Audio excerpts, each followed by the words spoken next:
Tamara Basic Tease here, and this week I'm going to show you how to make a tube dress.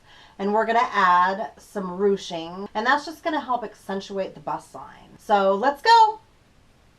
Okay, now first off, we're going to be at my straight stitch machine, and I am going to use a 1/8 inch piece of elastic, and I'm going to put a little gather at the bust line. I usually fold the pattern piece in half, and I pin where the center of the front would be. Set it down under the needle and stick the elastic right where that pin is. This top part's going to get covered up with a piece of piping, so I don't really worry about stitching it back to stay stitch it. And I'm going to pull on the center piece and stretch it out. So here we go. Once I've got it, my needle in it, and it's not moving anymore, I measure about the center of it and go to the other pin mark, and I just sew it through right in the center. And then you're going to want to back stitch it at the end. So this is what it looks like when it's done. That's what the finished side's going to look like. So let's move on to the serger. There's 3 main pieces to this tube dress, and then there's going to be 2 piping pieces sewn on the top.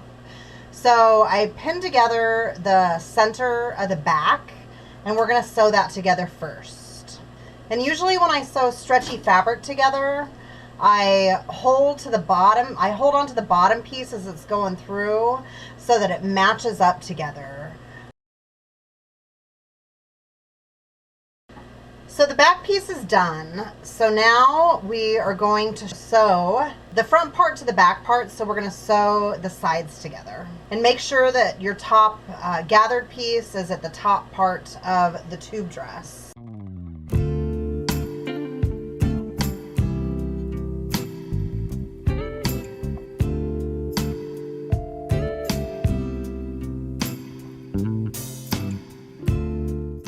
So I finished the serger stitch on the sides and in the center, and I have a piping piece. I've got 2 piping pieces that I've sewn together with the straight stitch machine, but I usually just let the thread pieces come out of both sides. Now I'm going to pin these to both sides and the front and the back.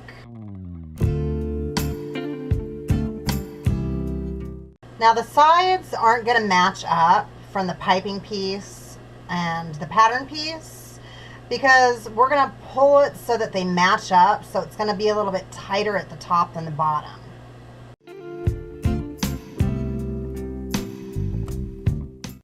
Now when we're done pinning, we are going to use a serger stitch all the way around the top with those 2 right sides together to put a stay stitch to it. And don't run over your pins.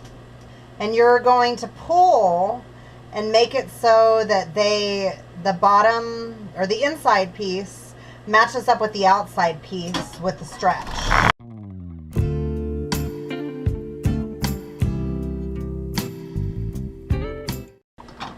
So now you've used your serger to do a stay stitch with the piping piece inside and the pattern piece outside.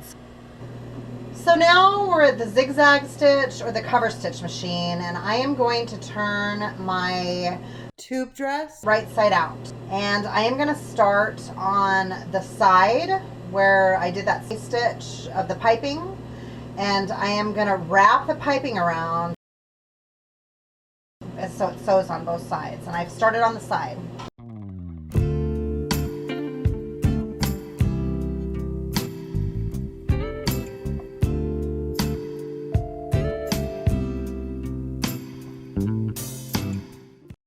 So now that we have sewn the piping, or some call it binding, we are going to go to the hem. So let's just hem the bottom.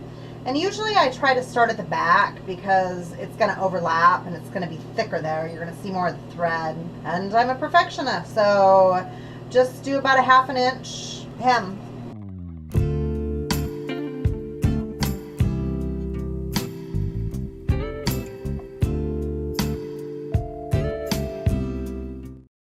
So your tube dress is done. you just need to cut off any of the extra thread pieces that are sticking out all over the place. So here is our completed tube dress. It's got the ruching, pucker, gather at the front of the bust line to accentuate your cleavage. It's also got piping at the top that's a little bit tighter than the bottom, so it stays up better. And there is a seam in the back. The seam that I put in the back makes it so it's not as bunchy. There's usually a lot of extra fabric back here, but that seam in the back really reduces that problem. And the hips are a little bit bigger too on my pattern for a more custom fit than just a basic tube dress. It's just more like a tube sock. So until next time, check out basictease.com. Stay sexy. Bye.